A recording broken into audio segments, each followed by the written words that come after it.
জনপ্রিয় cloud computing সমূহ। স্বয়ংক্রিয়ভাবে আপডেট সফটওয়্যার সেবার ক্ষেত্রে সহজলভ্য ক্লাউড ভিত্তিক সফটওয়্যার ব্যবহার।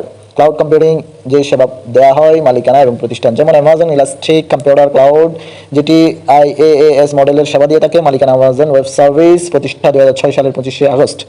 ওয়ান ড্রাইভ, যেটি মাইক্রোসফটের মালিকানায়, প্রতিষ্ঠাকাল 2007 সালের 1 আগস্ট। ওপেন নেভিওলা SaaS সেবায় মডেলের সেবা দিয়ে থাকে। মালিকানা নাসা, 2008 সালের 1 মার্চ, প্রতিষ্ঠাকাল। গুগল এফ ইঞ্জিন, যেটি PaaS সার্ভিস প্রদান করে। মালিকানা গুগল, 2008 সালের 7 এপ্রিল, প্রতিষ্ঠা লাভ করে। ড্রপবক্স IaaS মডেলের সেবা প্রদান করে। মালিকানা ড্রপবক্স, 2008 সালের সেপ্টেম্বর মাসে প্রতিষ্ঠা লাভ করে। আলিবাবা ক্লাউড 3 রকমের সেবাই প্রদান করে, অর্থাৎ IaaS, SaaS এবং PaaS। মালিকানা আলিবাবা ক্লাউড, প্রতিষ্ঠাকাল 10 সেপ্টেম্বর 2009। মাইক্রোসফট অ্যাজিওর বা উইন্ডোজ অ্যাজিওর IaaS, SaaS এবং PaaS 3 মডেলেই সেবা প্রদান করে।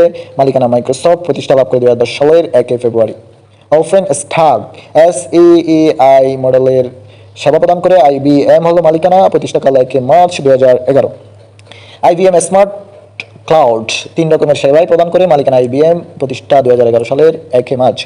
iCloud, যেটি 3 প্রকারের সেবাই প্রদান করে। অ্যাপল হচ্ছে মালিক বা মালিকানা, প্রতিষ্ঠাকাল 2011 সালের 12 অক্টোবর। AWS ম্যানেজারের মাধ্যমে আইফোনের সেবা প্রদান করা হয় বা সেবা পাওয়া যায়। AWS EC2, BLB, S3, CF, SQS এবং NSDV web service. Grameenphone cloud store একটি অনলাইন মার্ক স্পেস যা দেশের প্রথম one stop software as a service platform. ক্ষুদ্র ও মাঝারি শিল্প প্রতিষ্ঠানগুলোর ডিজিটাল রূপান্তরের জন্য ক্লাউড স্টোরটি চালু করেছে গ্রামীণফোন।